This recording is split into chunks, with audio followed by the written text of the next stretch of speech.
And we Yay. are live. Hey, welcome everybody. How's it going out there on Thursday night? I Like a turn in a punch bowl.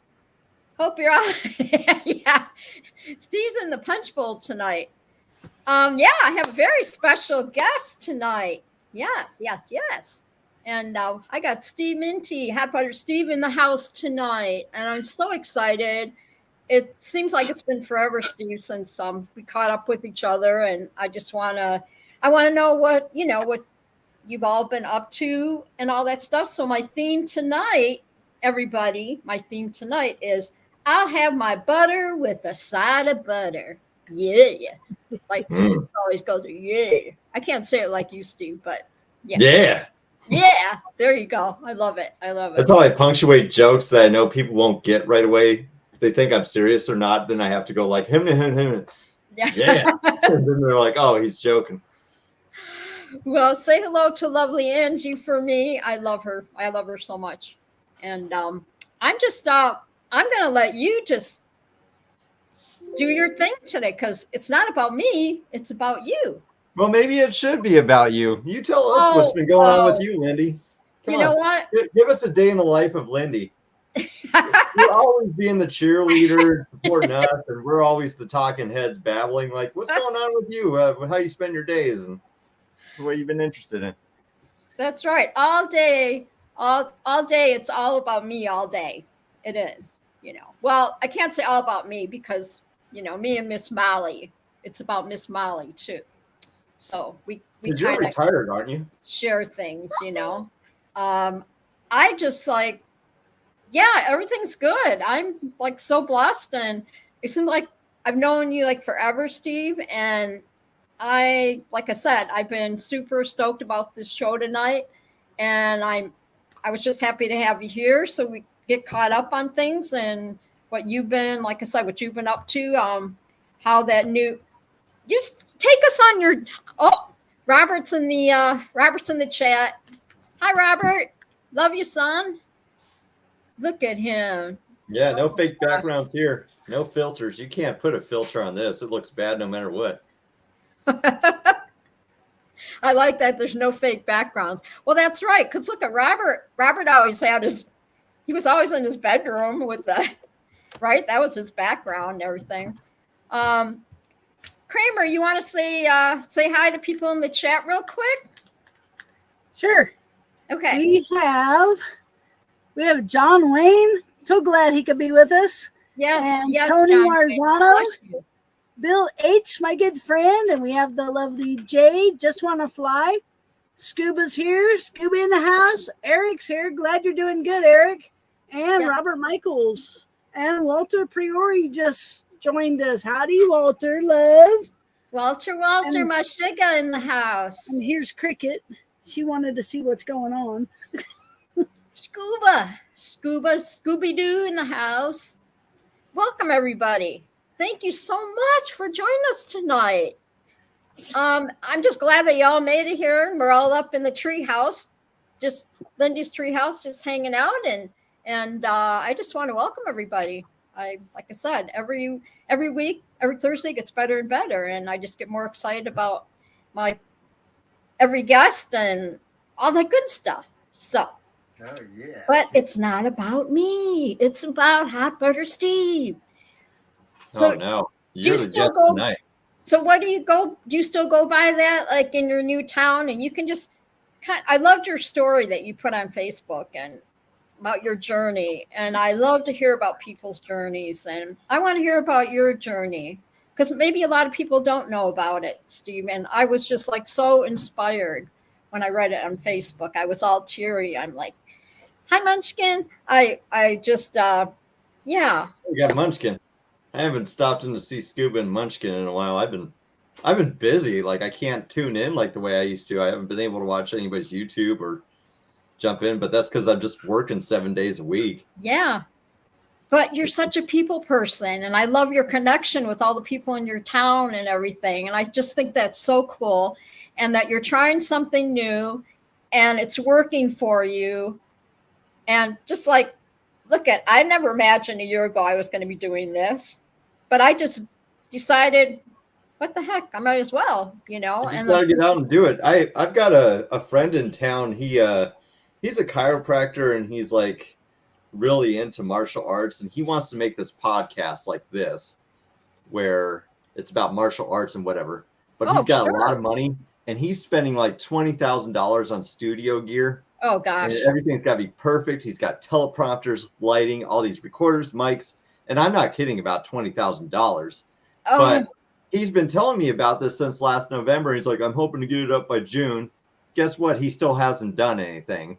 It's like, no, you don't need all that. Get out there and make something. I got little desk lamps sitting around. That, you know, I don't have the money for that fancy stuff, you know. And I've been following. I watch podcasts, you know, all day long, different podcasts, and I learn from the people on these podcasts, you know, how they carry themselves and things like that, you know. And no, you just gotta I see those big old fancy microphone things. Maybe Robert will give me his. No, like Robert had a nice condenser mic, and I couldn't stand the sound of his voice. He sounded like crap. No, I'm just kidding.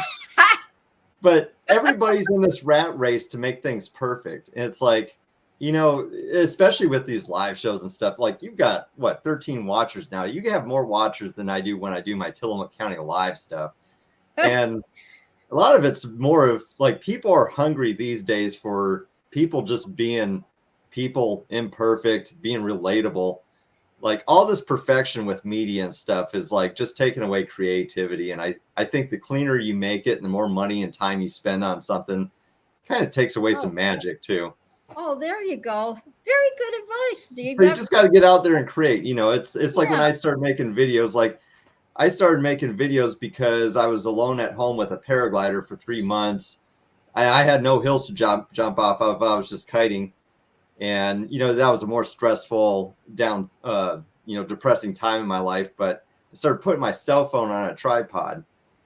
And because I was like, I got this big, beautiful wing. And, you know, this is cool that I never thought I'd be able to work with one of these suckers. And then I started playing around in an editor. And baby steps.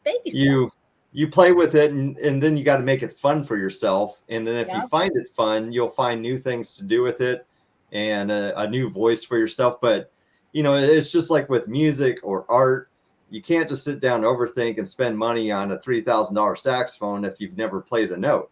You just got to go and you got to play. Yeah. You got to play. You got to practice, create. Don't like what you did, move on, go do the next thing. Exactly. Robert Michaels is asking how the free flight thing is going. So I got injured last year. And as much as I get along with like everybody in my county, I'm really struggling with some of the pilots out here. So it's been a struggle bus with it. Motoring, I've been on a hiatus. I need to do an overhaul on my motor. But free flight, I'm not going back to my mountain launch where I hurt myself at the moment. That thing's pretty doable on reversible winds, but right now I'm really working on more ground handling and focusing on the kiting skills. So I go to a place called Cape Kiwanda, which Judson Graham was just out here over there, and I'll show you a picture of that. I got pulled up. It's this giant dune that's like, it's got 2 tiers, and the top tier is about 240 feet. Wow. It's pretty wide. So, I mean, it's not very wide. So you have to be pretty good at what you do if you want to stay aloft. Because it can kind of go nuclear on winds too. So I take sledders off of there, but it's actually kind of for like if you just kite in paramotor world and not paragliding world, it's a little bit challenging because there's this Venturi effect where the air behaves 5 feet off the ground differently than it would 15 feet off the ground. So as you're inflating, you have to steer your wing. Otherwise, it just goes. And paramotor pilots, we take our A's, we pull it up, we brake check.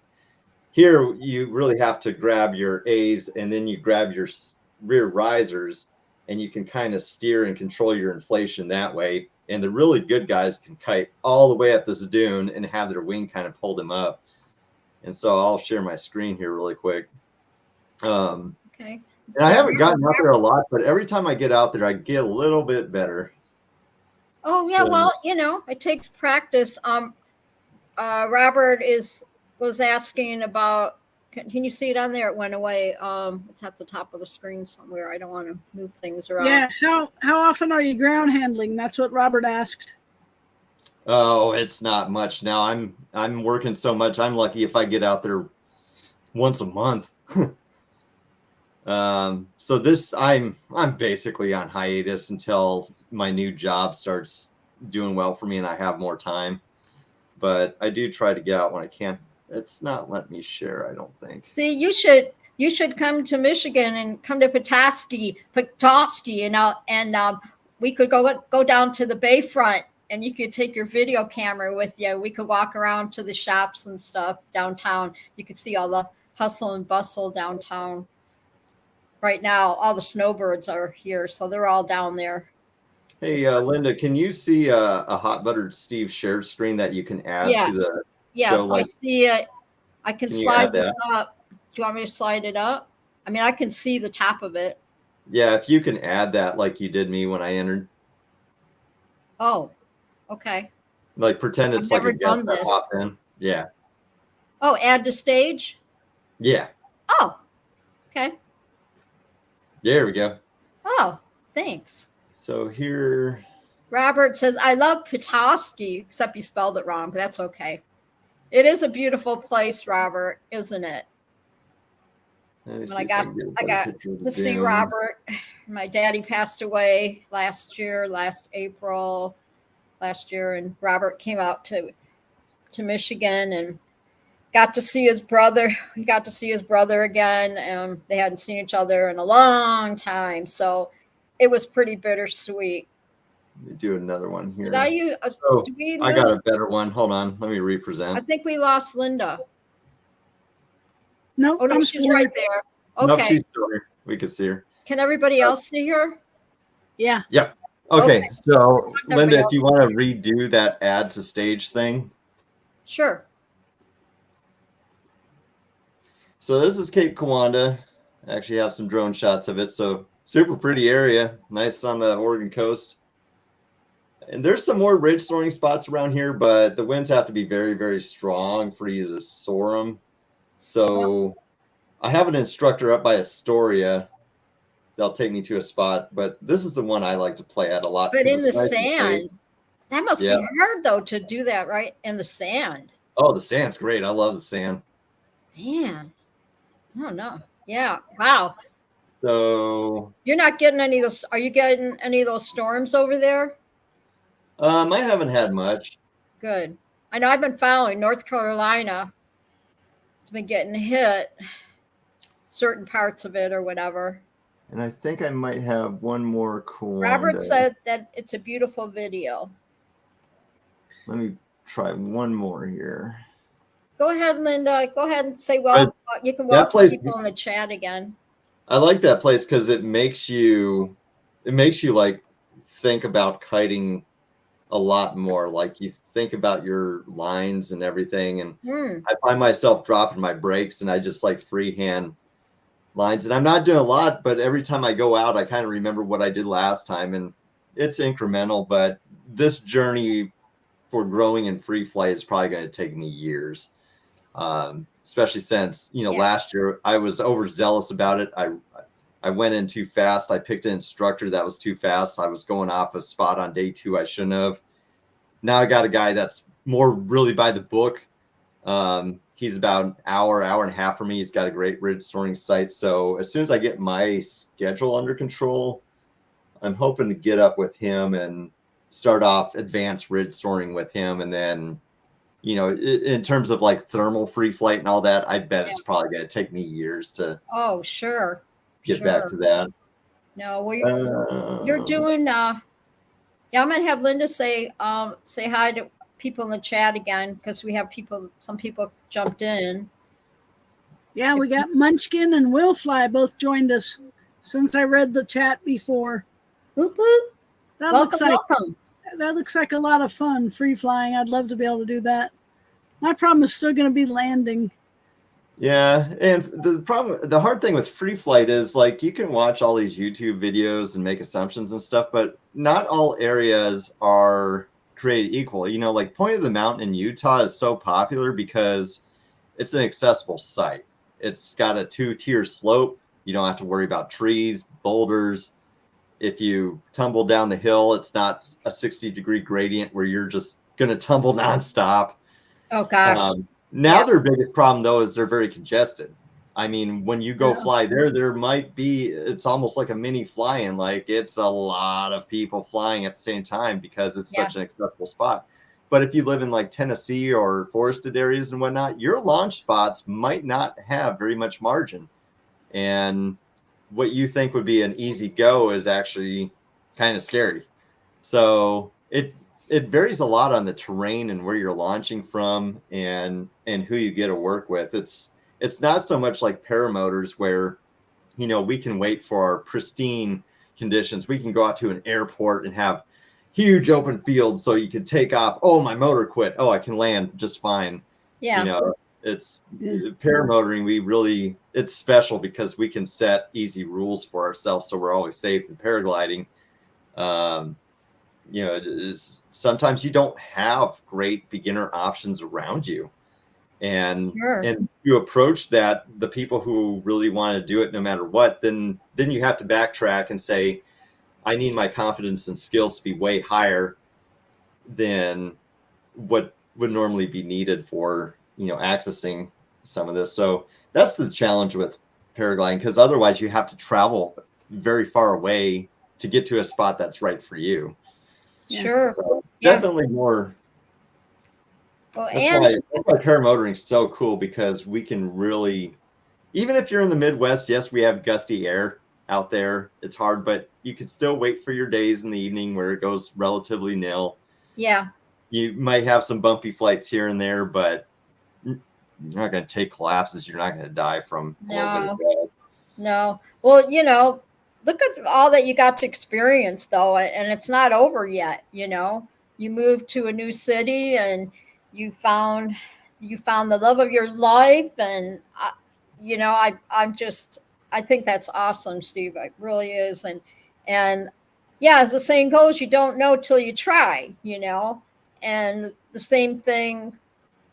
I mean, it sounds kind of trivial, but when I first moved here, you know, my future daughter-in-law, she said, "Hey, why don't you come over and we'll paint?" You know, and because she does acrylic paintings and all that, and she goes, "Come on over, we'll paint a picture." And I'm like, "Paint? I don't paint. I've never painted. Oh, I don't know about this, you know." And so I went there and I started painting, and I was like, I kind of like this. I started getting excited about it. And now, how many years? It's been 3 years now. I have over 50 paintings in my apartment now. Mm-hmm. So I may have to start selling them. But yeah, you know what I mean? It's like, I'm glad I was making what I was doing, because now I got a portfolio, especially when I transitioned from making stuff that wasn't flying related and just community based.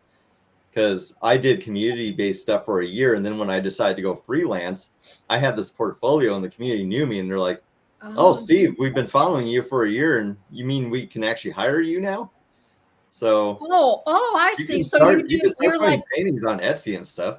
Take so them you're to freelance. farmers markets. So you're freelance. Oh, okay. Yeah. So what? My last job, I was working. So my job retained me from Nebraska when I moved out to Tillamook, Oregon. I was a account manager for a restroom and shower trailer company. I worked with all the contractors. So if a guy needed to remodel, say, Target's restrooms, they're not going to get porta potties because customers will go home. I give them air conditioned, fancy restrooms in a trailer. And I was the logistics guy. But I got away from that because, I mean, the job was great to me, but they're also going downhill because the owner got his hands back into it and started spending way too much money. And it caused a headache for everybody. And I started hating my life because I was just in spreadsheets and invoices all day. Life is too short. So I had to change. I was either going to find a new job in Tillamook doing, I don't know what, or I had so many people calling me for videography services that I was like, I've always wanted to work for myself, but I didn't know what, because I don't have good trade skills and I don't have a lot of self-confidence. I was like, I'm going to give it a shot. I started doing test weddings and just random events, commercials, whatever. And then about a little over a month ago, I gave my job 3 months notice. My last day was the end of June. So I've been full freelance for over a month.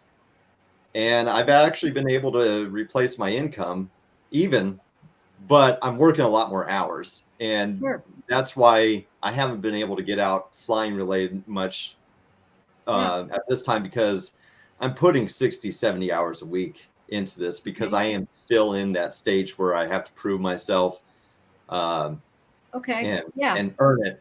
Once I start Sure. getting weddings and I jam pack my schedule with weddings, a wedding is $2,500. Yeah. Then that will start giving me that free time back where, oh, I worked 2 weddings and made, $5,000 in a week and a half. I'm going to take 3 days when the weather's good and hang out at the Cape. And Robert, to answer your question, Cape Kiwanda is a half hour for me. I also have Sand Lake, which they have fly-ins there. That's a great paramotoring spot. And then I have an airport in town that I can paramotor out of. And I've flown those last year, but I haven't busted out the motor again Thank this you year. for looking at that. Yeah, because I'm just seeing the hot honey. They're talking about the scuba. Oh, feel better, scuba. That's no fun. He's got And then Tony Marzano for fly-ins. So I've never been one that's had a whole lot of budget. I was kind of in a sweet spot in the middle of America, because one of my travel buddies was about 5 hours from me, who had a camper and everything. So I did a lot of traveling with him. And I was able to get places. But being in Oregon, even though I'm on the West Coast, just to get to Salton Sea is the same drive time from my place than it was in Nebraska. Oh, so wow. I am so far from everything. I could probably do Moses Lake if I wanted to, but I won't be able to do fly-ins until I start earning that time and money back. I am very, very short on time and money, so I am on full work mode. And I'm just trying to get out and hopping on the Cape and kiting and taking sledders when I can. And it's still fun. That kind of stuff still fills my cup because it's challenging. So you're working for somebody else and they give you assignments as such? No, I am full freelance. Or how does that work? My company is Hot Buttered Productions. Okay. And that's me. I'm sole owner. Okay. And people call me up and they say, hey, I've got a commercial I need you to make. I'm a tree. Like I'm doing a commercial for a tree company right now. I've got weddings coming up in September, but they call me directly. I bid them out, and then I film and I edit and I give it to them. So it's all me. Yeah. So once I get that rhythm, then I'll kind of be able to, hopefully someday, if I'm successful enough, go have the adventuring that I used to, because there were about 2 years there. I got to adventure all over the country and have a great time. And I'm excited for you. I think this is really going to take off. I really do. I think you're going to do great with it. You are. I see you. You go around. You're so good with people in that town, and you're a people person. And I just think, and people love you. Obviously, I see it, all the pictures and stuff. When you're going to different establishments and mom and pop businesses and everything. And I think that's great. And this county's been incredible. I've tried to treat them like I did like the paramotor world, except for I don't fight with people and I don't share inappropriate jokes. Right. Like I'm fairly clean, but they've been really incredible for me. And one of my goals when I was in the middle of my paramotor adventures, I was still struggling at that time. That whole time that I was having all that fun, I was still in a massive depression.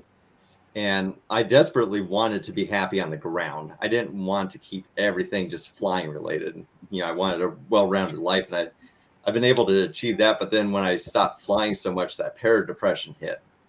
And that took a while to grapple with, because that was my identity. And then I even had, a person or two where they had known everything I did, but then they look at you where, oh, you haven't flown in 6 months. You're a worthless person. You might as well have never flown. It's like, sure. So I've gotten kind of tired of, like, I have to go back to kind of being in my own bubble, and I stopped paying attention to like the people around, because I've had trouble with pilots up here. Looks like Tony has a question. He wants So, to know if you make commercials for companies. Yes. So that's half my work is commercial related gigs. So I'll have wedding season, that those are big money and whatever, and then the commercial side I try to cater to small businesses a lot, so they might be able to get $1,500 videos for me for like 500. And I might even share it on Paramount. I have actually edited other pilots' footage before and made them nice videos. They can upload them to Google Drive, send them to me. I love editing even other pilots, so they can share. They can contract me to do it, or you can pay me to go to a fly-in and I'll film you, or I'll rig you up with my 360s, tell you how I want them laid out for you. I mean, I just had a guy the other day. He asked if I would fly with him to Costa Rica and film him for a fishing trip, and this was a very wealthy man. I was like, if you want to spend the money, yes, I could do it, and I do have that Part 107 drone license now, so I can do drone commercially, which that test for a drone license is ridiculous. I feel like I can, it's almost like a general aviation test. It's insane, the stuff they ask you and you have to study for it. See, and Bill's right. And that's what they do. That's what they ask you. Like, dude, do you even fly? Yeah. Yeah. Yeah. But we can joke to each other like that. When like, when's the last time you've flown? Because even my best paramotor friends who are very active, even in my heyday, they would go through times where they would hit a spot. Maybe it was personal anxiety or just life, and you don't go for 6 or 7 months, and that's okay. Exactly. The expectation shouldn't be that you should be at YouTuber level. It's sometimes you got to deal with life, but also you have to be honest with yourself too, in that, are you not flying because you're scared or you're anxious? Because if that's the only reason why you're not flying, you need to get out there, and that means you have time to go do it. Get out there, kite, build your confidence, go learn how to enjoy yourself. Because I've had to talk people back into the saddle of that too. But I'm definitely on a struggle bus with time and schedule. So I'm only looking for about twice. I bet you I will probably have 2 paramotor flights this year. I'll probably play at the dunes a lot and maybe have 2 paramotor flights, and it's just a wash, but I'm starting my own business, and that's what you got to do. Yeah. No, you got to stay focused on, you're starting your own business and everything, and you got to stay focused on that. I mean, that's what it's all about, It says, Robert. Tony wants to know if you have a website.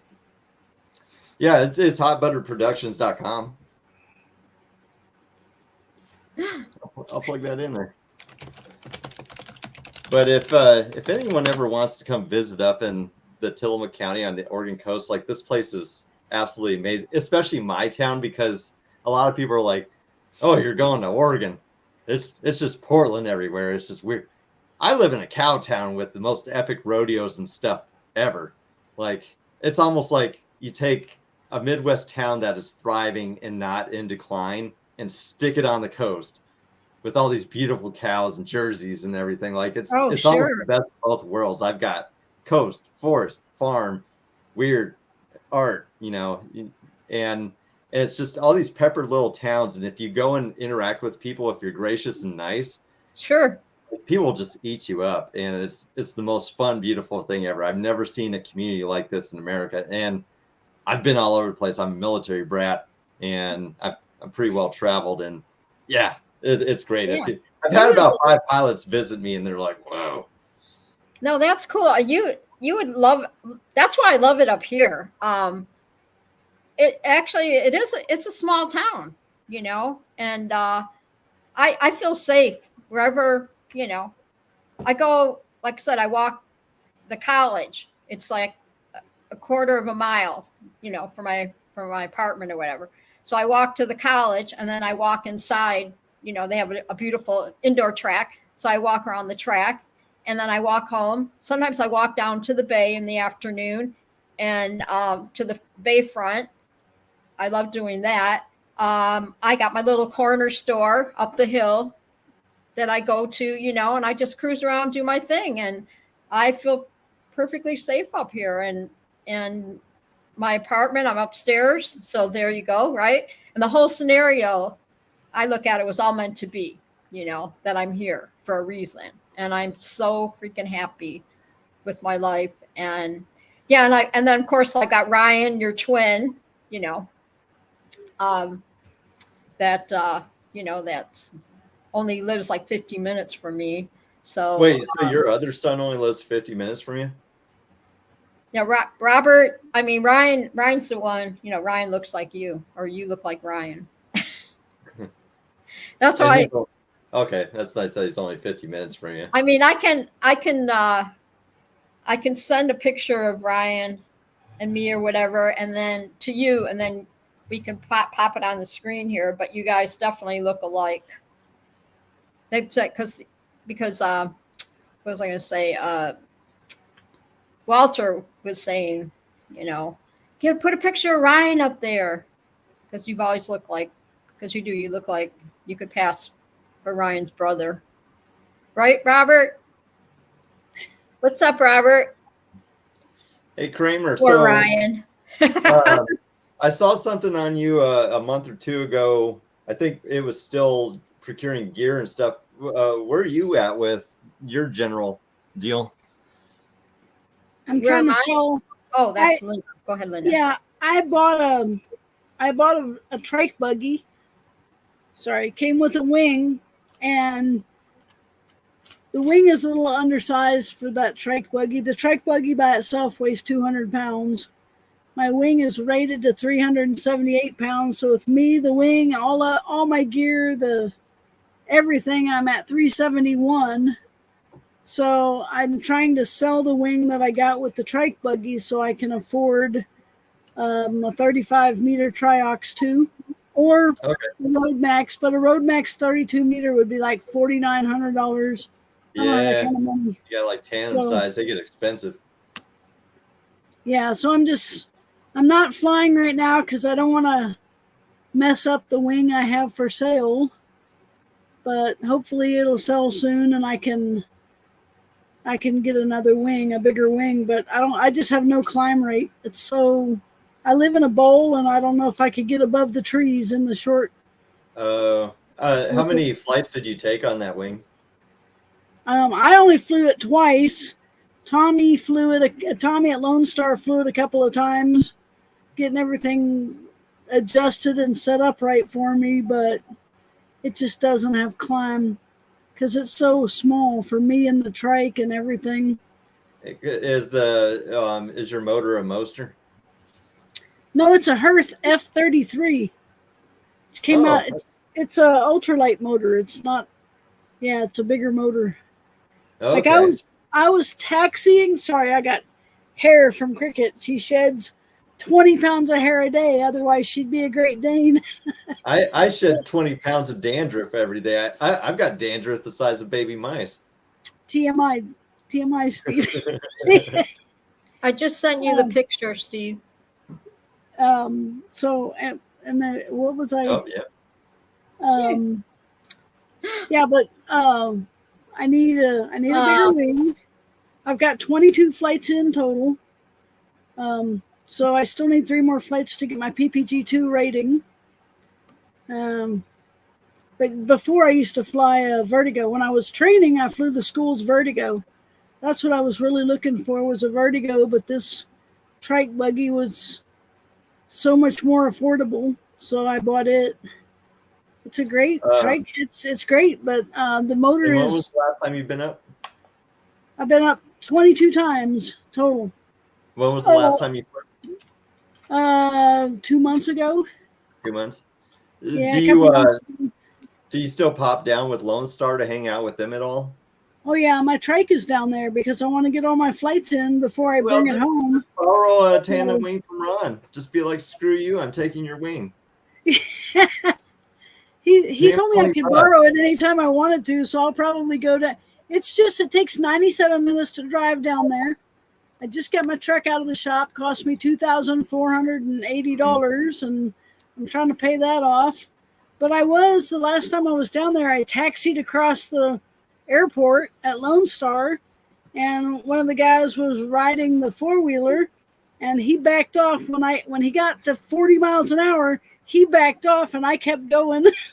So the trike on the ground will go 40 plus miles an hour, because I was at about 2/3 power when I hit 40 miles an hour. So it's got a powerful engine, but with that little wing, it doesn't have the climb rate. Yeah, heavy motor. Yeah, so I mean, selling wings is, I mean, it can be finicky. You might, I mean, how many hours is on the wing that you have? I don't know, 40 maybe total. Oh, okay. So it's not a well-used wing. No, and it's still crispy. It looks like new. It's not, I mean, it got an inspection and it's had 2 flights since the inspection. Well, yeah, Tommy I mean, if told it only has 40 hours, the initial depreciation is a lot. I mean, worst case scenario, you might get half the money you need for a new cannon wing, but you can always look used and just rely on, people like, schools to help vet whether a person's a good seller or not. Because that might be an option. But if that takes forever, I would just keep going down to Lone Star and jacking a wing, giving them a tip. Even if you just flew like once a month, that would fill your own cup, because to get your wing sold, and then I know all about money. It takes me a year to save up for a new wing that I might get a deal on. It's hard for me to save at the moment because I've never been much of a high earner. But I would recommend keep going. Even if it's once a month for you, just go down and get yourself a nice little joyride flight, and don't feel bad about borrowing. Yeah, that's what I have to do. Robert asked me what size it is. It's a Mac Para Charger 31 meter, and it's rated to 378 pounds, but I'm at 371 with me, the 200-pound trike, the 2 floaties, an extra large reserve, and the wing. I'm at 371. So it's I just need a bigger one, but somebody passed away and his wing is for sale. Ron sent it in for an inspection. If it passes, I'll try to buy it. And I started asking $2,000 for it, Robert, but I've got it listed at $1,620, which is well under half price. But yeah, bump it up to $2,000, because whoever's going to buy it from you is probably going to want to shave off $100, $200 just to think that they won. I started it at $2,000, but I've dropped it down every week to see if I could get people to.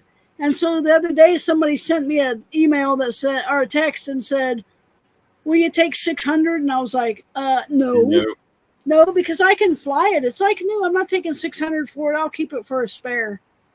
So it's on.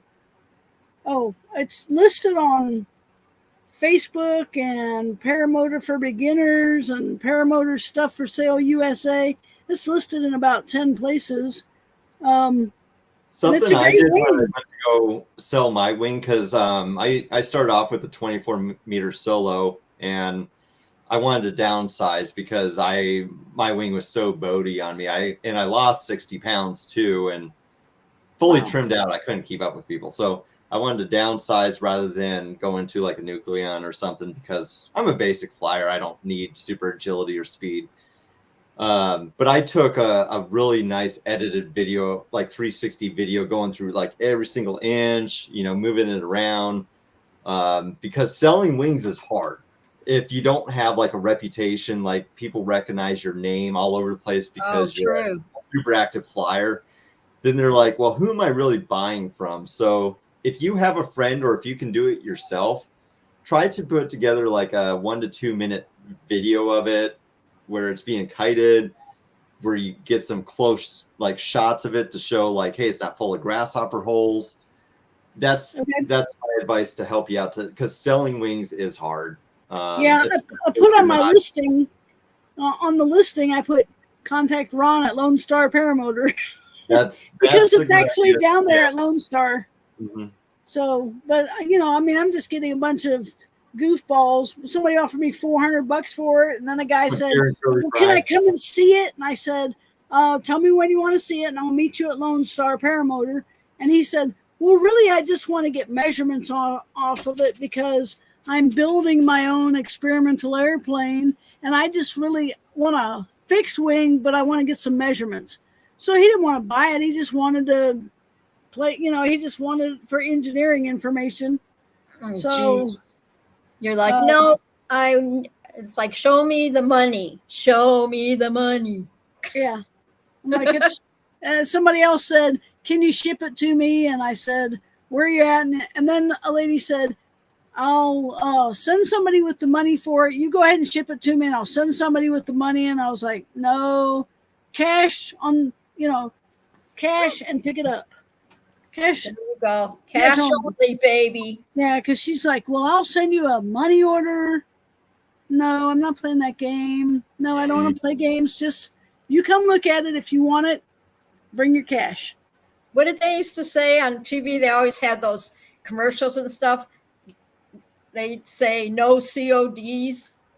Yeah. I remember that. We're going to need the money up front. Yeah, that's when cash was cash. You know what I'm saying? Yeah, when cash mattered. Bill doesn't want me to sell it before EFD. He wants me to just carry it to EFD so he can try it out with his trike. I'm still trying to get to where I can fly with Bill H. Wait, Bill's got a trike now? I thought Bill was foot launch. Yeah, but he has two trikes. One he built and one he bought. So he flies a trike. But I think he likes foot launch better, right, Bill? I wish I could foot launch. I can launch, but I just can't land. So just get some roller skates or something. I used to use rollerblades, but I got hit by a truck and knocked off the seawall in Galveston. So I gave my rollerblades to a little kid that lived next door to me. I crashed my first 30 landings. Like, it's fine. My knee can't take the land. Like when I get lifted up when I'm just kiting, I got a little 22-meter wing that Ron loaned me to practice kiting. So when it gusts and it picks me up off the ground, last week I was out there kiting. It carried me about 40 feet before I hit the ground again. But my knee can't take that landing. You got lifted for 30 or 40 feet? Yeah, it's like. What kind of conditions are you kiting in? 7 to 10 mile an hour with 12 to 18 mile an hour gusts. I try to stay out of it when it's 18, but it gets crazy down here sometimes, and I'll have it up in the air for 20, 30 seconds and a gust will come along and my feet will just be kicking, and then I land, and landing is not good because I only have one knee. So man, you don't mess around.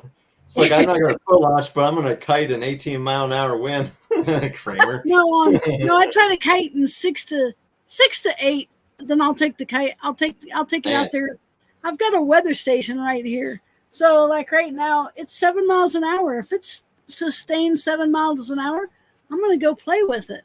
But then I get gusts, and sometimes the gusts are, well, this says right now, if I've had in the last hour a 14-mile-an-hour gust. But it's sustained 7, and it's usually about 10-mile-an-hour gusts. That's what my weather station is telling me. That's good flying conditions for me. That's good kiting conditions. So, I can't help it. I get bored just sitting here watching everybody else fly. Sure. So I have to do something. Keeps you in shape too. Get out there, that kiting stuff, Yeah. I think. Keeps me happy. Look at Sean. Look at Sean, and look at him, his physique and everything, right? He's been kiting all his life. Look at him. He hasn't gained a pound. Yeah. I can't. I'm not good at kiting. I'm really bad at kiting. Like I usually don't keep it up in the air for 30 seconds at a time, unless it's picking me up and carrying me someplace. That's the longest I can keep it in the air. Well, you're also pretty inland though, so you're dealing with very variable wind compared to if you're at the beach, you know, then it flies itself. So it's already going to look. If you're kiting in those conditions, you go out to the beach, you're going to be like, oh, I am pretty good at this. Well, I almost sat down. I was trying to not, like it was a good wind the other day, and I was kiting it nice. I got it up. It was about 15 seconds. It was up there, and I felt the gust coming, and I started to try to bring it down, and I almost sat down, but it jerked me up anyway. I was like, if I sit down, it won't be able to pick me up. But You're yeah, like, I think I'm bigger than I am. But I did rig I have a kiting harness that I got, and I did rig it so I can put two 10-pound dumbbells on the back of it. They hang on the back, so it gives me an extra 20 pounds to hold me in place. There you go. There you go. I'm gonna rig it up so I can eventually get two 25-pound bags of sand back there. Then if I can get that, then it'll be the same as a paramotor on my back, and I can get ready to start foot launching. Going on. Speaking of which, if you ever find yourself in a scenario where you're shifting a large amount of ballast, be sure not to do it near your partner's face. Wait, no, wrong book. Forget that.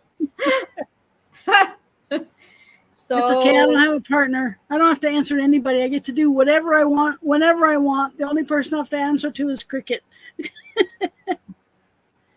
So when you're, so I imagine, think about it, the day before you have that big taco dinner, right? And then the next day you go flying. So people that are foot launching right across the field, just let it go. Like nobody can hear you as you're running across the field, trying to get up in the air, after having all those tacos. Sorry, I just had a vision. I just had if you eat bean burritos, that's extra thrust. See, I always flew light because I had anxiety problems and I would have to poop like 4 times before an evening flight. So I lost a lot of weight whenever I was going. Oh, no doubt. It's a Mac Para 1, Scuba. Scuba asked if that Charger was a 1 or a 2. It's a Mac Para Charger 1. It's an older wing, but it's been kept in excellent condition. Never had any damage or anything. And yes, it has wingtip steering. I still need to tie in my 2D steering. I never did that. I never used tip steering. What's 2D steering? Like when you're fully on a lot of wings, if you're fully trimmed out, you can't use your brakes. Otherwise, you can make your wing collapse. But they have these other small toggles. Oh, right. Steer, and they activate. They don't flap the wing. It'll allow you to steer, but you can tie them together. Your brakes and your tip steer toggles. I mean, if you do that, you get like a brand new wing that flies on rails, like whenever you're cranking and banking. And people love it. It's just I've never got to that point. You can actually just go and grab your brakes and grab those toggles at the same time. I've just never messed around, but again, I'm not a crank and bank dude. Like if I'm tugging on my brakes, I'm usually about 1,000 feet up, and then that's where I'm like, okay, let's see how far I can get my wing past the horizon. But I'm not trying to do it quickly. I'm building the momentum. I'm not trying to go around the ground going, So for me, I've never had, because I'm not an adrenaline junkie. Flying's freaking beautiful. I'm happy with it, but I'm not out there because I need that cocaine rush. I chase it because it's something else. So like for me, I could be on my wing and have my style for the next 10 years. It ain't going to bore me. Sure. But a lot of people, they love, and you can do them to be wings and you're going to love it. It ain't going to put you in danger, but it gives you a lot more mobility when you tie them in.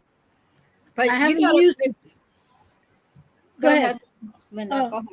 I haven't used the tip steering yet, but my last flight was an hour long, and I spent a good 40 minutes of it doing hairpin turns, so sharp that when you come out of them, you balloon up.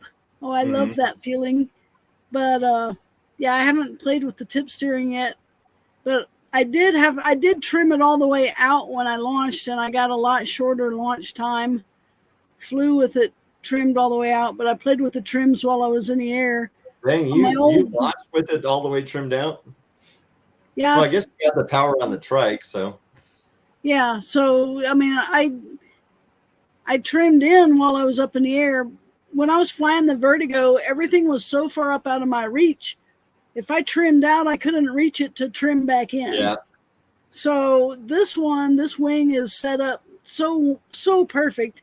And with the trike buggy, the risers attached to the, closer down towards the bottom of the seat instead of up here above my head. So I can reach everything. So I played with the trims. This was my last flight was the first time I was able to play with everything. And my first flight on that wing took me 3/4 the way across the airport at Lone Star to get off the ground. And Ron was on the radio saying, "Okay, let's get some lift. Let's get some lift." I was like, "I've got brakes. I'm set up. I just can't get any more lift." So then when I took off the second time, we trimmed it all the way in. No, all the way.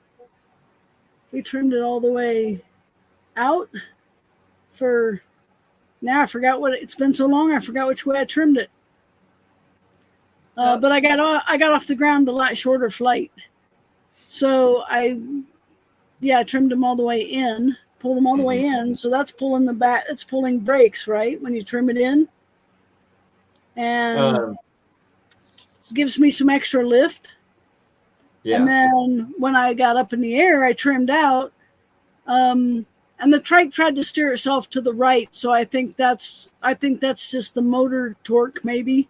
Probably on yours it's heavier and more powerful, yeah. I don't know how you guys, I'm just listening to all this. I don't know how you remember all those things. I would just be. It gets pretty simple once you're doing it. That's why I just love doing the tandems, just jumping in that. When you start handling this stuff, like it a lot of it's not rocket science. It's just once you're flying around, you're like, oh, that's what that buckle does. Oh, that's what that buckle does.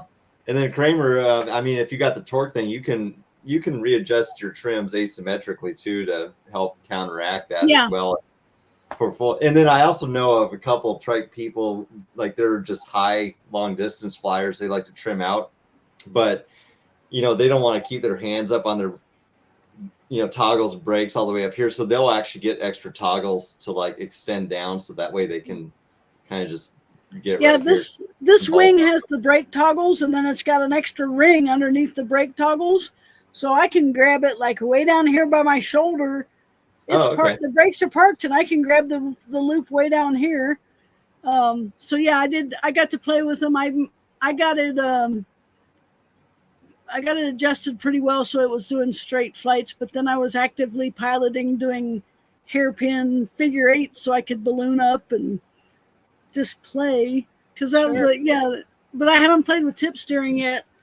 Because when I landed after that hour, that was when we decided I really did need a bigger wing, so I packed it up nice and listed it for sale.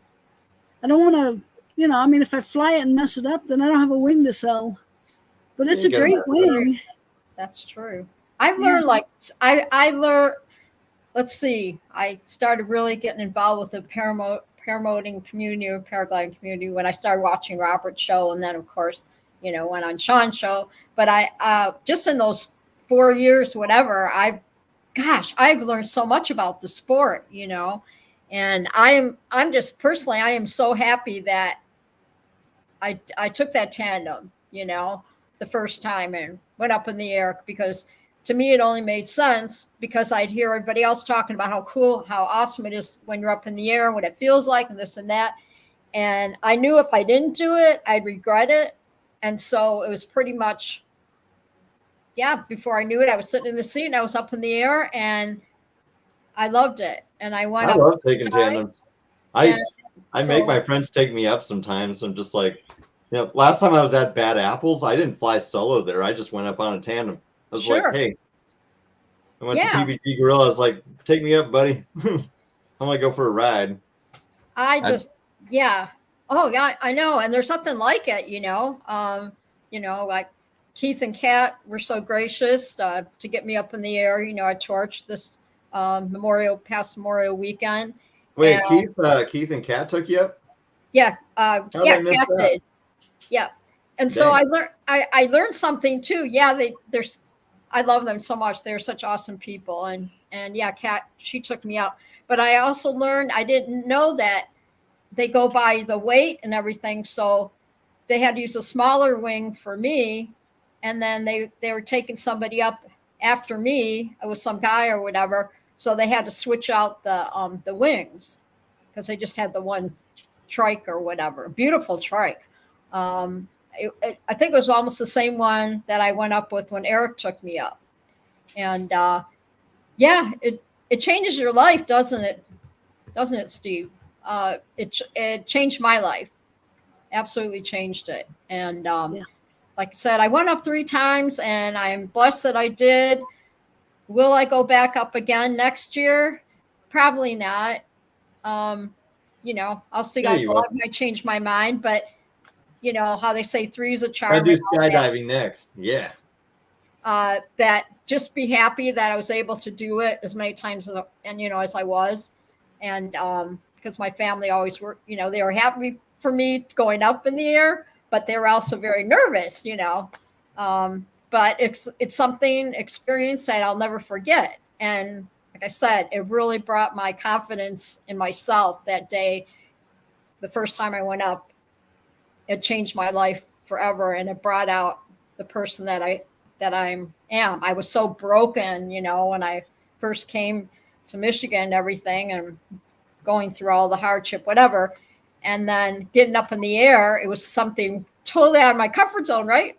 And I came down and I was just like crying and laughing. I was like a new person, and it just keeps getting better. So I just so Tony said something in the chat. Oh, Linda, which Linda? Linda, you need to do a skydive that will change it. You won't get me doing no skydiving. Hey, Greg Laney. Greg, yeah. Hey, Greg. Greg, congratulations on your book. He wrote a book? Awesome. Yeah, he wrote a book. I wrote a book. I got the page numbers done. No, you wrote in a book. Yeah, there wrote you go. A children's book once. Not on I purpose. write in my journal every day. So, hey, Greg.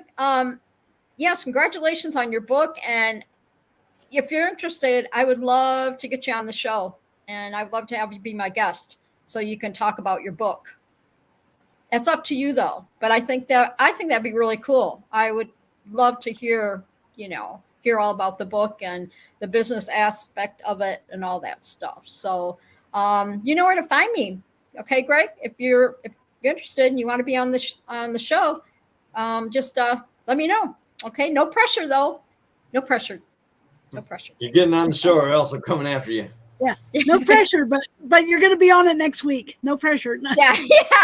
He said he has to clean his office, but he would like that. Oh, cool. All right. Well, I'll put you on. You're going to do a good job. Otherwise, I'm going to flame you on the Facebook lanes. Yeah. There you go. Oh my gosh, this is like so fun. So Steve, so when you went out there and you did your first video photography or whatever, what was the first one you did? The very first one? Were you like nervous? Tell me about that experience. Like people. So when I started doing non-paramotor stuff out here, that's the great thing about a 360 camera is they're so discreet. Like people think it's a cell phone. So when I started, I kind of live in the community Facebook groups here, and I kind of, there's just not a whole lot going on. There's like people like looking for jobs, selling random stuff. They bicker. And then it's small businesses just reposting their ads every day. Nobody's really, sharing life, anything relatable. Okay, I gotcha. This area is either cliquish because it's ultra wealthy, people who have $2 million homes on the beach. And then you got people that they have jobs but have to live out of their car because housing's so expensive. And so there's a lot of infighting, but there wasn't this middle ground. And I would use my 360 to just kind of capture moments in sort of my favorite establishments or whatever. And I would throw up these surprise commercials. I wouldn't even tell anybody what I was doing. They didn't know I was doing anything because it's so discreet. Yeah. And that's how it kind of started, is I was just doing stuff as a joke. Playing. It was just a joke. And then I actually started getting people business. Like I would go be eating at my favorite oyster place, and these people were like, Steve, you're that guy on Facebook. I drove 2 hours just to come eat here because I Oh, follow wow. your stuff. And so then I was like, I'm going to start kicking this up a notch, get a little bit better and better. And I had started, my last YouTube videos in paramotor, which I haven't done one in like a year and 4 months, but I got progressively better at editing. Like my vlog portion, I'd keep it trashy and simple, but I always like these dramatic expositions of like the MTV para music video. I was getting better and better learning my editor. And then when I was coming here, I got a little bit better and better. And then I started exploring. And then this year, back in March, then I got my good cameras. And then I got my drone. And especially when I got my main camera, where I've got this full frame mirrorless Sony, I've got my telephoto lens, I've got a great medium 20 to 200 millimeter. Then I'm now getting like the professional shots. And then I'm trying to incorporate that. But at the same time, I'm trying not to take myself too seriously because, again, people try to make things perfect. And if you look at modern media and marketing and everything, they don't make movies the way they used to. They don't write music the way they used to. It's because back in the day, you had to be creative and work with what you had. You didn't have all these resources. So True. I think a lot of souls got lost. So I'm trying to make things better and better and better. But I don't want to lose that heartfelt soul in there. I want to keep it relatable for people and inject that humor. And my county's so small that there's a ton of photographers out here. Ain't a whole lot of people doing video. Right. Because anybody can go shoot the Oregon coast, but guess what? The Oregon coast on Highway 101 has already been shot by a million different people with big budgets. It's already been done. Right. Yeah, So Greg Laney's got some comments for you. I don't want to interrupt you, but I want to make sure that you can see what he's saying. Oh, the soundtracks? Yeah, you got to get that 80s cheese. Yep. He said to save your videos, incorporate into your videos or something. Those soundtracks. Yeah. Yeah, Tony, I moved to Tillamook, Oregon last June. So I moved here last June. I paramotored a little bit. I did free flight in September training, broke myself in free flight tumbling down a mountain, and I was out of commission until about last March. But it rains here nonstop in the winter. This year I haven't motored at all. I've got a 230-foot sand dune that I like to go play on, so I just jump on there a couple times yet this year. So doing my own business, I'm working 60, 70 hours a week. This year is going to be a bit of a hiatus for me. I'll probably only take 2 motor flights if I'm lucky. Yeah, and that's what it's all about. You're learning, and you're also you're loving what you're doing right now. It's working for you. Yeah, and that's what I think that's awesome. I've learned that's what kind of got me to, I didn't want my identity to just be paramotors, where it's like, if I don't fly, then I'm not a human being.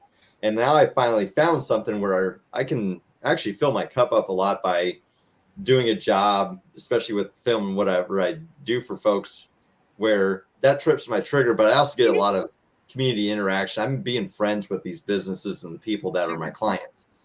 Aaron I's in the chat. And I'm all around the community. So it's been awesome. I'm glad I've finally come down to a balance where I'm not miserable if I don't fly. That's what I wanted. I wanted to be happy. I think that's so cool, Steve.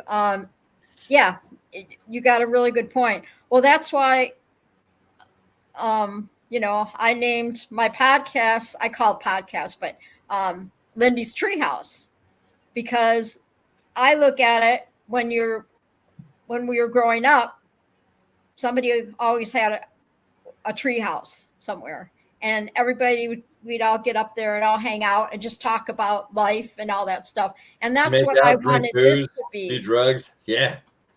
Just everybody getting together, just talking about life, sometimes we talk about food, talk about this, talk about that. Got you on the show because I want to know what you've been up to, and I'm talking, learning about what you've been doing, just following you on Facebook and all that.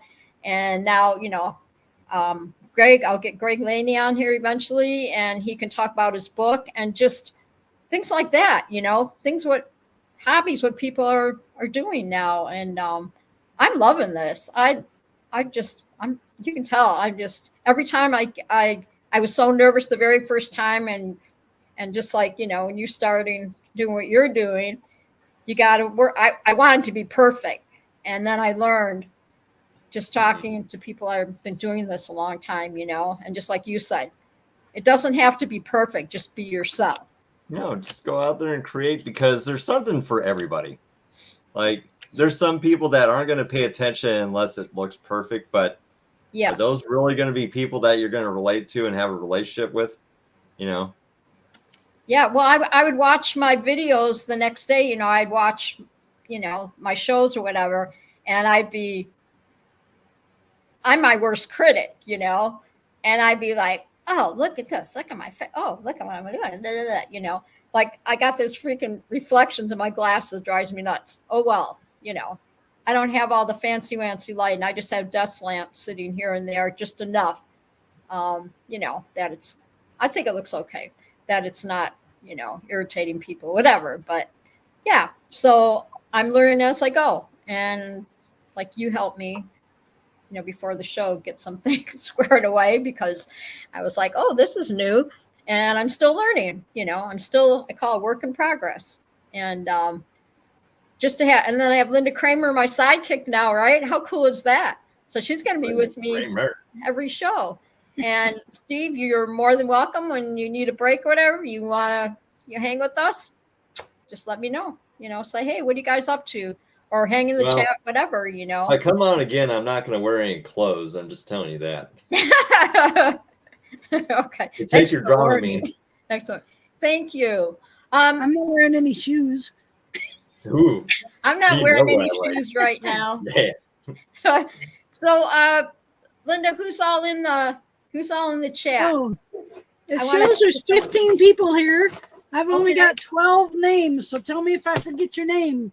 I've got John Wayne, woohoo, Tony Marzano, my good friend Bill H, Just Wanna Fly, Jade is here, Scuba in the house, Eric PPG Lear, Robert Michaels, Walter Priori, Munchkin is here, Will Fly dropped in for a little while. I don't know if he's still here. Greg Laney and Aaron I. Who did I forget? Hey, Aaron. I got 12 names, but 15 people in the chat. So speak up if I forgot you. Did you say, you said Walter, right? I did. Okay. I always say, I always go. And we got 12 likes. And so Eric was in the chat. Yep. PPG Eric was in the chat. And Jade. Yeah. They're listening. I know they're listening because they're with family right now. So I know they're listening. Jade was the fourth one in. Eric was the sixth one. See, I got everybody's name and their number when they popped in. So yeah. Linda, how big is your town? How big is my town? What's the name of Sean's in the house. Sean's listening too. Hi, Sean. Love you, man. You're in Petoskey, Michigan. Michigan. It's a small. You'll have to Google it because it's a small town. I don't know how many people. But your town is the same size as Tillamook. I thought so. You're like 5,000-6,000 people. You know what you should do? I mean, just as advice. So, like, I kind of live now in like the Tillamook County community pages. So they're just pages meant for my town on Facebook. Get on Petoskey's pages and start sharing this link because it's Linda's Treehouse. It's not Linda's Paramotor World. It's not Linda's It's just your deal. The reason why I say that is, for paramotor pilots and paragliding, some of us are drawn to this format because we connect really well to each other. Yes. But we're so spread out. Okay. And this is a good stopgap, but in life, I think a lot of us have forgotten it's really hard to make connections within a community when you don't have something that's relatable, like flying. Mm-hmm. Flying is a very relatable thing. Like, hey, you got a motor, you're kiting. I want to come talk to you, hang out. Yeah. That's a big unifier. But to be able to do that stuff in just a general community is hard. But start interacting and sharing this link in your community and see if you can't get some personal connections and people that might really, your next door neighbor might like it. And then all of a sudden you got people on the streets when you're walking that you've made connections with, and they'll just enhance your life. I would start doing that, Linda. You might find that you have potential to grow where you're at with the community that you have right there. We do have an Emmett community. It's called Emmett Community Page, because Emmett County. Mm-hmm. So that's people that live in my county do that like Emmett get County, on there. They get on there and they're looking for babysitters, or there's a lot of young kids that live up here, and I don't know how they do it. You said the housing, the housing market's expensive. It's very limited. And these kids, that come in from downstate because they want to get out of downstate. That's where all my family's down there. Come up here to live, thinking they're just going to find a house to live in and stuff. And it's not happening, There's a lot of them that are just like, hey, I just moved here, this and that, and then it's a rude awakening, right? Mm-hmm. I'm just blessed that I got in my apartment because, Ryan and Leslie got their, lived in this apartment and they got their house. They got a house.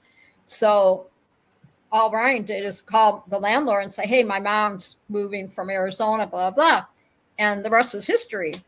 So, I am so blessed on that aspect, right? That I'm here. And my sister and I used to visit Petoskey almost every other summer. I would fly from Arizona, come here, see family, stay downstate, see family, go see my sister and stuff. So what's Greg Laney saying? Whoever wants to read it. Tony Marzano has to leave. See you next time, Tony. Thanks for stopping in. Thank you. Bye. Hi, Angela. Greg said Steve, he was at Bad Apples 2.5 years ago, and Steve had his tent flood from the rain. His sleeping bag was drenched. It sucked at the time, but makes for a funny story to remember about him now. I lived raw. I lived rough. I remember that was on Facebook. I think my tent flooded twice. Well, once at EFD too. I didn't have a good tent. Oh my gosh. Real quick, John Wayne, how you feeling, buddy? John Wayne had heart surgery. That, Steve, I saw that. Yeah. How you feeling, John? Put it in the chat. Let us know how you're doing. I've been thinking about you. Been praying for you. Yeah. It's no fun at all. Glad you got your stitches out. That helps. Oh, he did? Oh, gosh. Yeah. Yeah. So, yeah, he came in the chat earlier and was updating us a little bit. Can't wait to see him in the air again. I'm looking forward to getting to fly with John Wayne. I've got his hat hanging on my front door so I can look at it every day and make sure I remember to pray for him, and we got some cool stuff with him. So I actually started printing some stickers for Linda's tell us about Treehouse. I can't get to them right now, but I'll make sure I have them on my table. So next week anybody who stops in next week will get to see what the stickers look like, and I don't know how to set up a spinning wheel, but we can start sending out stickers. Yeah, no, that I'm excited about that. I don't know how to, like Tony said, I need to do an intro or whatever, like Jade does. I'm not sure if I can do that yet because I'm not on the paid plan, as the saying goes, with StreamYard. I get up to 20 hours a month, which is cool. And I can have up to 6 people in my studio. So can you imagine if I had like 3 more people like in my studio right now? Like, look at when you came on, I was like, oh, how the heck? Where do I put you? Now I got my phone on. Now I know what you're saying. I can see everybody perfect. So yeah, there's a lot to cover, a lot to learn. Jade, she helped me so much. A couple months ago, right? We were doing like FaceTime and the whole thing, and she walked me through everything and showed me, how to get my studio set up, the whole thing. And I'm just so ever grateful, for her patience. And I still pick her brain. I still, like, when she gets back from vacation, I'm going to be like, okay, so now we need to learn how to do this. So it's all baby steps, right, Steve? Just kind of. Yeah, you'll You're figure doing it out. great. It might. Yeah. I think your laptop might be fighting you more than StreamYard, and that's why it kind of looks the way it does. But Yeah. I mean, you look good on YouTube, so I think you got it covered. Good. Yeah. Thanks, But Sean. yeah, I would highly suggest getting in your local community, start sharing this, because I think you could like make like in-person connections for yourself too, and it'll grow. And I just say that because that's what I did where I'm at. And I even used paramotors for that. And I don't think a lot of pilots, because community these days, we're so separated and it's just kind of going to hell. Like, nobody cares about who lives in their town and smiling at each other in the grocery store anymore. Yeah, exactly. But my town sort of does. But like, say I'm flying and I want to share something on a community group and they're not used to seeing anything like that, because you're not even seeing dirt bikes or races or whatever. And all of a sudden I'm in there. If I make it about myself, I'm like, look how awesome I am. People are going to think I'm a snob. But sometimes I'll go up there and I'll take a nice feet picture from the air. And I'll be like, oh, look at the beautiful town that I love at the best view. Yeah. And everybody's like, oh, this guy loves being here. And man, where is he taking that picture at? What the heck is he doing? And you could do that you could show your love for community with flying too. And it can be also a way, like, I think we're always focused on the flyers, but your ground dwellers are just as beautiful too. You can find great people, great spirit, and great heart. They don't have to touch paragliders. Like, share yourself in a way, because like what we do, people only have an attention span for about 2 minutes, and then they're like, I have no idea. This sounds crazy to me. But you can share a picture, you can share a quick video, and then you can talk to people where you're listening to them and caring about what they have to say. Yeah. I've just learned, the community involvement and service can be freaking beautiful, because I never have a boring day here, even if it's raining 90 inches in the winter. I still have fun every day. I got to go in town every day and walk the streets, because I'll bump into 3 or 4 people and I'll spend 2 hours talking to people. And all it takes is a little sharing once a day. Share your link, share a thought of yourself, a picture, a painting. Your paintings, share them on the groups. People pay attention, even if they don't click that like button or comment. They're watching. Hi, Travis. Travis Dupont in the house. Hey, Travis. Linda, go ahead and read the chat there. Some Greg Laney was saying some stuff. I can't keep up with it. Well, let's see. John Wayne. Let's see. Greg Laney got a new gaming laptop to replace his 6-year-old gaming laptop.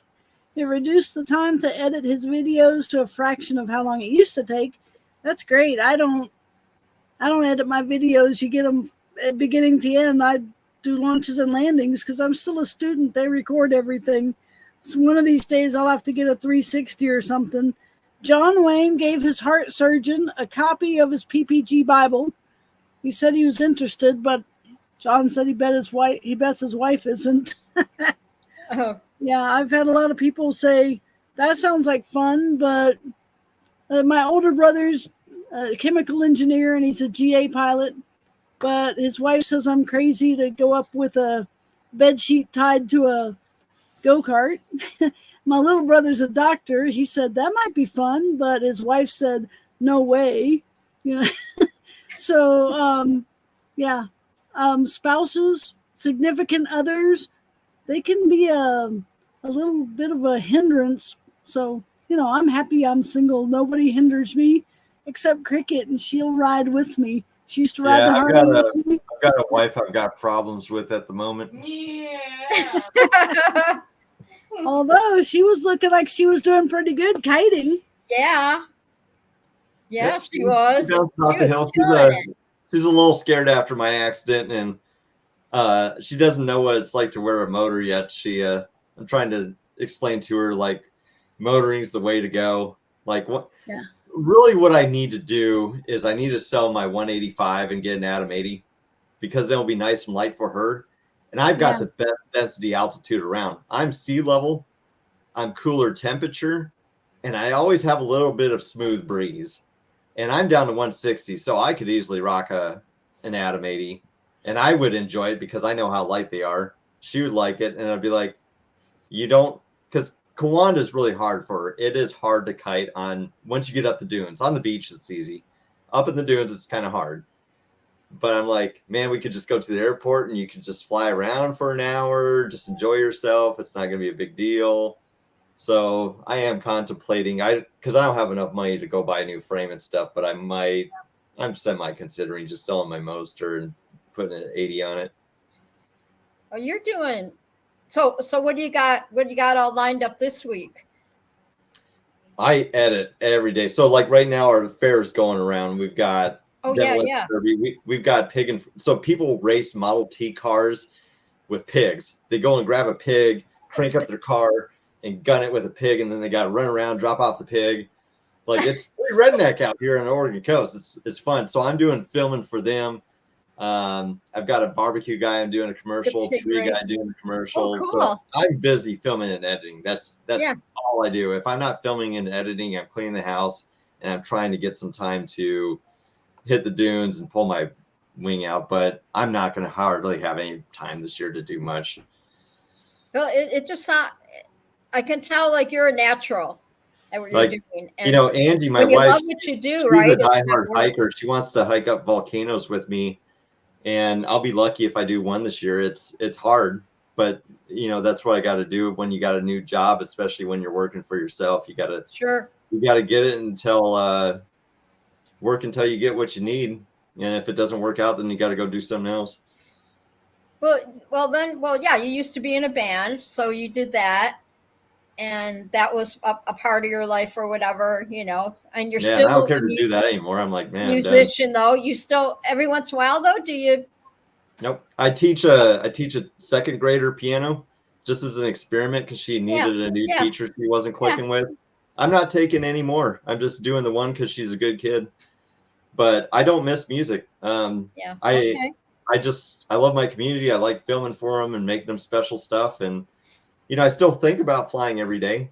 Sure. But beyond that, I don't need much more. I'm married. I'm in a place I love. And sure, I'll just fly when I can and trying to be successful at a new job. So I got the time and money to go fly and hike. That's cool. Hike and fly. Yeah.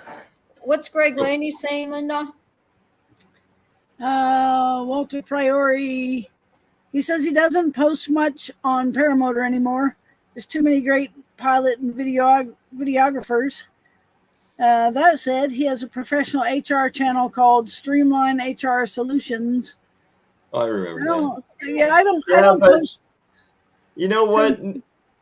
There might be fancy videos out there, but compared to when I started watching, nobody's really got any interesting channels anymore. No one's doing a Kyle O style storytelling. I mean, there's just, I don't know. It's kind of gotten a little soulless again. There's not a whole lot of good storytelling out there. And so you don't have to do good production. I mean, some of my favorite guys that are still even active, I'm just like, I'm sorry, I'm just kind of bored. You guys are taking yourself too seriously. It's too clean. Like, I'm not laughing at all when I'm watching you. I'm not really engaged in the moment because you don't have to be in precarious situations to make a flying video interesting. Maybe you're talking about your headspace and what you're going through and what you're thinking and whatever. Maybe that's what's sucking me in. But we need to go back to down to earth stuff, not take ourselves too seriously. Yes. And just share, because I think what's out there right now is just freaking boring. Robert Michaels, I think Kyle O'Glee's a little bit retired for a bit. I don't know. I don't want to speak for him, but I think he's teaching a little bit here and there. But one of my best friends hung out with him a little bit in Colorado, and I think the Kyle O twins are on hiatus a little bit here. I think he's got home stuff. I think he's flying here and there, but he's on a big break. So what's Greg Laney saying, Linda? I'm letting you read the chat. He's enjoying Chris's channel. My dog is choking. He's riding a motorcycle through South America with his paramotor on the back. It's not all flying, but the adventures are great. I like to see different stuff. I mean, I only post my launches and landings because I'm in 2 different Bible study groups, and I have kids that rode my school bus that ask me, and I don't want to hand my phone to 30 different people to watch me launch and land. So I post, so they can all keep up. That way, when I get to church and they're like, "Did you launch today? Did you launch? Did you fly this week?" I can say, "Look at the videos and you'll see." But Chris is great. Yeah, Chris. Yeah, I is like it when guy. I still laugh when I see. I know it wasn't really funny, but I can't help it. I laugh every time I see Scuba's face plant on. It used to be on the intro to somebody who was it Monday or Tuesday night, and that face plant. I mean, I know he didn't get really hurt, so I can laugh, but it's hilarious. I like to see people face. Although I'm sure they have some good videos of me. A face plant video for you. They're funny. I like knowing that he didn't get hurt. It's okay to laugh, but I don't want to watch these things like I crashed and I lived, and then he got what he did wrong, and he admits, I forgot to check this and I crashed. I'm not interested, but if somebody has a good flight, I sure like to see the footage. Their view from the sky. It's great. Yeah, some people. Greg said Mark McElroy's taking a flying hiatus, so there are about 20 GoPros that should be on the market soon. Yeah, it's life, right? You just kind of look at Robert stepped away from his show for 4 years, and we all cried, and everybody was whining. What are we going to do on Thursdays? And look at the little bird came flying down. I'll have a show. I'll take care of you. Come see so me that at was Treehouse. That was, Shane face planted. I thought that was your face plant, Scuba. Sorry, but yeah, that face plant. He just like starts to run and bop. He's down on the ground, and I mean, it's funny. It's funny to watch. And now I saw during training, I saw some guys do some pretty nasty mistakes and get flung across the field and break props and flip their trikes upside down. I didn't laugh at that, but once I found out they were okay, it's funny. So I think you would do probably more damage to your motor or whatever turtling than you would face planting, don't you think? Like because turtle, you land on the prop. You're lucky if you don't break something. Does the prop automatically turn off when you land on your back like that, or is it still going when you're laying there? And you have to get your bleeping together. The problem is if your prop is spinning when you turtle, that's where it's gonna really nick it. But like, say you came into land, shut off your motor, and the wing pulled you back, and you turtled, it's gonna be fine. Yeah. I saw face plants are just scary under power because if your propeller is really going and your leg kicks up or something, I mean, you could nick a heel or something like that. It's just okay. That's why your powered taxis and stuff are important, so you know when to kill it and when something's not going quite right. A lot of people get hurt because they're forcing it and just going with the situation when it doesn't feel right. Oh yeah. What's the next fly-in, Linda? What's coming up now? EFT. EFT is coming up September 22nd. There may be some before that. That's what I'll be at EFT. That's what I'm saving for now, is to make it to that. I've got multiple cans up there on the counter. One's got EFT. One's got Fly It for Gauge because I want to go to that one, and I've got Northern Lights in case Jade does next year. So EAA. So I've got some. And every day I just throw money into the cans, but right now it's all going into EFT because that's coming up. So that's exciting. That's okay. You're allowed to do that, and then I'll wing it, or I'll see how I can get a fill in, for that week or whatever while you're at the fly-in. I'm sure I'll probably be able to get on my cell phone. So, what is Ripman in the chat?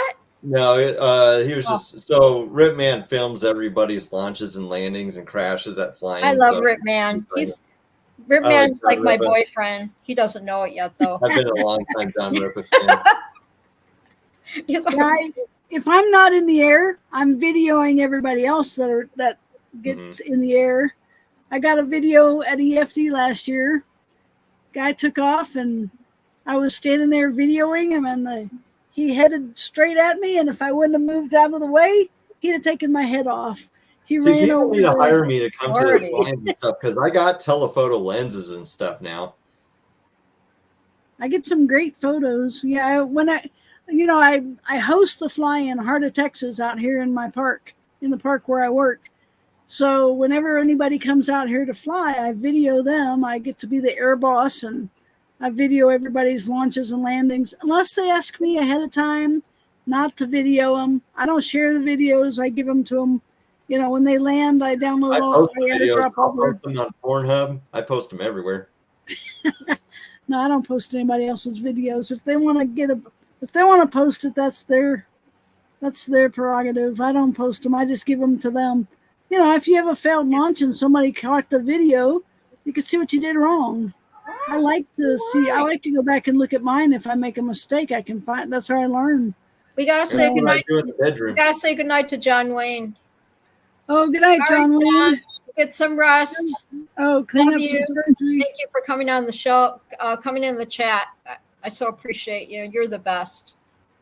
Thank you, Cowboy. Yeah. So good to hear you're doing good, John. Yes. Yep. And I'm about an hour and a half in, Linda. I'm gonna have to get going here too. Okay. I got 4 jobs to keep working on, but thanks for having me on. This was fun. Thank you. No, thank you so much. I know you're a busy guy and everything, and I'm looking forward to seeing all your stuff on Facebook. It's good to see you too, Kramer. I was curious of what your update was. I try to follow you here and there, but I get kind of busy, so it's kind of nice to catch up to see where you're at. So I hope your wing sells and get a new one soon, because I know how bad you want to get back at it. Maybe somebody that was listening tonight needs a 31 meter Mac Paracharger 1. It's a really pretty wing. It's still crispy. Comes with a bag. It's a great wing. No damage ever.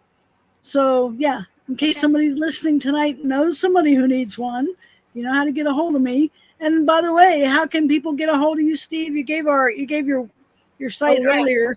Thank you, Linda. Good job. Steve Minty on Facebook. I've got, I mean, if you want to, you see everything I post on my personal page, but I do have Hot Buttered Productions on Facebook if you want to just see what a lot of it's just community commercial stuff. There ain't a whole lot of flying stuff in there, but if you want to see what I'm filming and the events, because I have fun 100% of the time, even though I'm not flying much.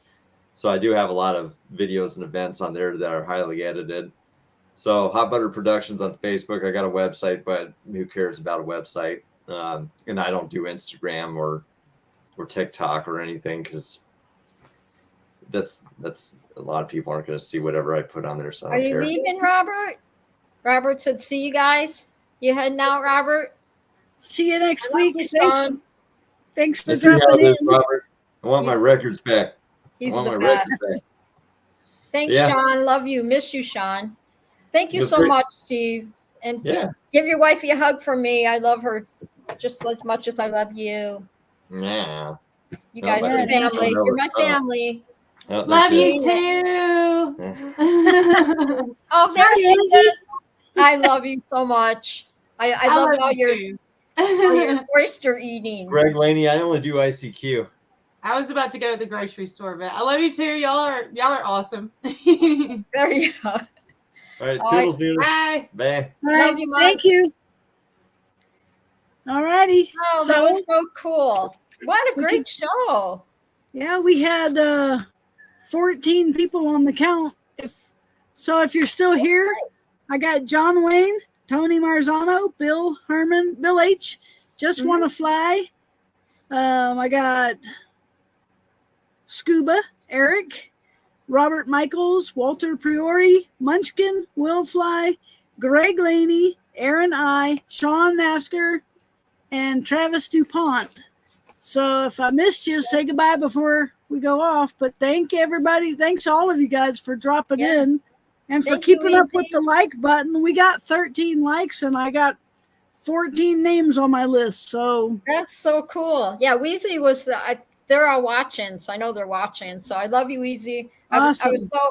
I was so happy to meet her, when they came and got me and everything. And thanks, Sean. Love you bunches. Everybody's so great. I couldn't do it without you guys, and you're always encouraging me, and I so appreciate it because, I always say, right, this is not for the faint of heart, but I love you too, Travis. You're the best. We don't have the stickers ready yet, Travis. Come back next week. I'll try to have them ready by next week. Yes. I got them printed, but I didn't clean them up so I could show them to people. And I got to mail them over to Linda then. But Great yeah, there will be stickers coming for a spinny reel. Great things are coming, and I learned so much. And I'm gonna get, like I said, Greg Laney. I'm gonna get him on the show eventually, and I'll be, kind of scoping around. And Linda, if you see something, throw it out and say, hey, I think this person would be a great guest. Somebody that does different. Like I got Steve on here, his new thing that he does, and I want to know what other people are up to and new hobbies and whatnot. I think it'd be really fun. So, Kramer, who has a show on? We know there's nothing going on Mondays. What's going on Tuesdays? You go ahead. Tuesday is Shane Robbins. Never trust a skinny chef, Shane. No limits. Tuesday night. And Wednesday night is Just Want to Fly with Jade. She had one last night, so she was doing every other week. I'm not sure if are you doing one next week, Jade? And Thursday nights is Lindy's Treehouse, and Friday nights is Scuba Vapes. So That's right. I love Just Want to Fly's in the house. Whoop whoop. Yeah. There's my girl. You know what? Everybody gripes about the spinny wheel being rigged. We might just have to give out. You want a spinny wheel? You want a sticker from Lindy's Treehouse? Show up and be in the chat. Show up and be a guest on the show, and you get a sticker. There you go. Then if you don't get one, it's your own fault for not showing up on the show. Yeah, there you go. How rigged is that? Now that I'm learning all this stuff as far as with the guests, and then Jade's been helping me on so many things, and so when she gets back from vacation, I'm going to get with her and do some stuff and learn how to do, like, I don't know, I see all the stuff on the side of my screen that I haven't touched yet because I'm doing the baby steps, the banners, and then how to do a banner and then a video. But I'm thinking the video, like I said, I have to be on the paid one to do the fancy stuff, but I may be wrong. So Walter said he just wants a sticker for his room with just Linda on there.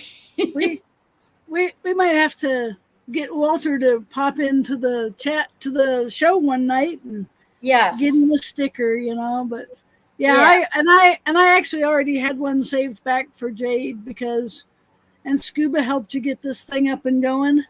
So Scuba and Jade ought to get some stickers for, they helped you get off the ground here. Yeah. Well, I had to learn how to do to get, the guest on thing, I actually have to go into my Facebook. Now I have to, what is it? What do you call it? Copy. And then I have to go into the Facebook part of Messenger Facebook, and then I paste it so that Kramer, that you get it. So I learned how to do all that stuff or whatever. And Jade said she's never coming back from vacation. I don't blame her. If I could go on vacation, I probably wouldn't want to come back either. But my job is like a vacation, so I guess I'm always on vacation because I have fun out here. Oh, yeah. No, you're doing good and you're loving life over there, and that's what it's all about, And that's like, I just love, I've been following the storm chasers and on my YouTube, and now Walter, Carolinas are getting just hammered right now still. Yeah. Is that still Hurricane Debbie or is it the next one?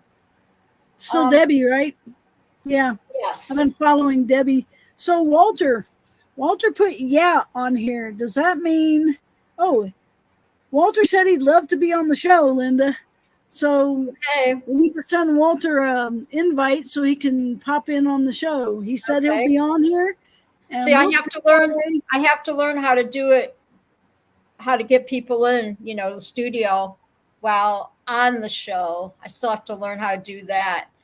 Send him a link and sure, they can get on. Yeah, all I do, I think I know how to do it. I have to go and invite, and then I have to find my Facebook page and then go into that. But I'm not gonna do it now or whatever, but I'm going to set up my studio or whatever on my phone, and it might be easier to do it that way, to send the link and all that from my phone as to on the laptop, because then I have to go into I have to put in my search Facebook, and then I have to get on the Facebook page, for some reason I have the Facebook on my taskbar, the little Facebook thing, but when I click it, my Facebook doesn't open up like it used to, and I don't know why. So well, how do you want to get a invite link to Walter? What app, or do you need his phone number? How do you want to get a link? I have to go. I hit invite, and then I go to the next page and I type his name into the part where it says whoever you want to invite. Yeah. And then and I hit copy, and then on the underneath copy, it'll say how you want to send it. If you want to send it message, email, and want to know what the other one is. And I always hit messenger, and then I go into my Facebook, and then I find whoever after I paste or whatever. Okay. Walter, are you on Facebook? Walter, are you on Facebook? If you're on Facebook, type it in there how Linda can send you an invite code, and you can be on the show next week. I will find him that way. Yeah, because I know. I think he's still on the Facebook. Okay. Yeah. Walter, he said yes, he's on Facebook. Okay. So get your pen ready, Linda, because he's going to send you how to send him a link. So get your pen ready. Yeah, I know how to send it to him, because like I said, all I do is send it to his direct message. Oh, there you go. Okay, Walter, same thing when I send it to you. That's what Walter has. Yeah. Okay, Walter, we're looking forward to seeing you next week on the show. So everybody who wants to meet Walter, spread the word. Be on the show, get in the chat next week, and we're going to finally get to see Walter. All right. Yay, Walter. Walter's going to be the guest next week then? Yes, he is. Okay. All right. Well, then Walter it is. And when he gets on the show, we're going to say, and you get a koala, and you get a koala, and you get a koala. Everybody gets a koala. Walter's going to have to get up early next week, but that's good. Everybody wants to see Walter. That's true. Yes. Yeah, Jade's going to help me learn some other stuff, because she helps me with a lot of different things that I wasn't,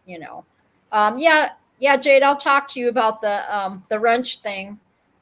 Because it wouldn't let me do it, so I'll have to figure it out. Yeah, that's right. Jade's got a koala. I know. We both got koalas that year. That was so fun. I love it. I got these people in the chat, and Greg Laney jumped in the chat, and I'm so excited for him and his book, and I get excited for people, and I like to know what they've been up to, and all that stuff, right? I mean, that's what the Treehouse is about, just getting people on that, just people like us, and just to talk about life.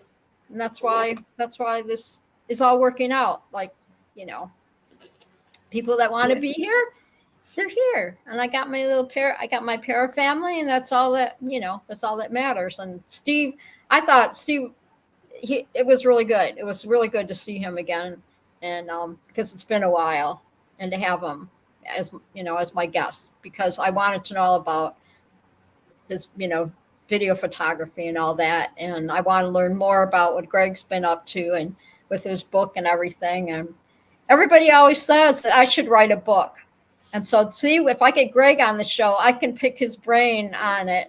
And oh, I know. Do you see my cat? You know what she's saying?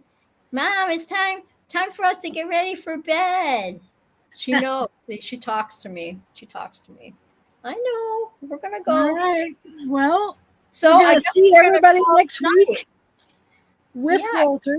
Okay. Look, Jade said she can't wait to see Walter again. Yeah, Oh, good. I haven't been around long enough to meet Walter, so you know. Yep. 'Cause We'll get I'm him still on new here. to this. Yep, So, we'll get him on here. But I'm I'm gonna. excited. I guess we're gonna say goodnight. Molly is saying, Mom, we always get ready for bed at this time. Yeah, because I always like shut it down like at 10 o'clock because my neighbor down, the kid downstairs, he has to get up for work early. So I don't like to be running around the apartment too much, as the saying goes, right? So, Yeah. but I appreciate every one of you tonight, all my chatters, for being on the show tonight. And oh, good, she's distracted now. She thinks she's seeing a bug on the ceiling. I don't even know if I want to look. She thinks she sees something. So she's my bug catcher. I don't have to worry about it. So thank you, Sean. I appreciate you, and I appreciate every one of you that's in the chat tonight and watching the show, and my viewers and listeners and all that. I couldn't do it without you. And every Thursday it keeps getting better. And I got to thank Kramer, my co-host with the most beautiful co-host with the most. We grab our cowboy hats and we said, let's rodeo every Thursday. We do our rodeo thing. So, And we say, howdy. Yeah, that's right. Howdy. That's right. Because you always see you in the church chat. And I love that, Linda. And see, and Just Want to Fly says, love Linda's together. That's right. Linda's my heart. I love her. I do. In case Linda's listening. Oh, there you are. Yes. Yeah. I think we make a great team. I think this is, yeah. It's Okay. fun. Yeah, it's fun. I appreciate everything you do for, help me on the show and help me in the chat and everything. I just kind of throw it out there, and I'll ask Jade again about the wrench thing, and we'll get you set up, and we'll be working on all that. So until then, I'm going to say much love. We always do a little hard thing, everybody. Yeah. And I will see you all next Thursday. And you all be safe. It's live, laugh, love, life, and in between is what I call it. So my cat's going bonkers. She's looking for that bug. Gosh. So anyway, we're going to say goodnight. I love you all bunches. Thank you so much. And we're going to turn the stream off and all that. Thank you, Linda. Yep. Thank you, chatters. And you guys all be safe. Gotta do bye. Night. Good night.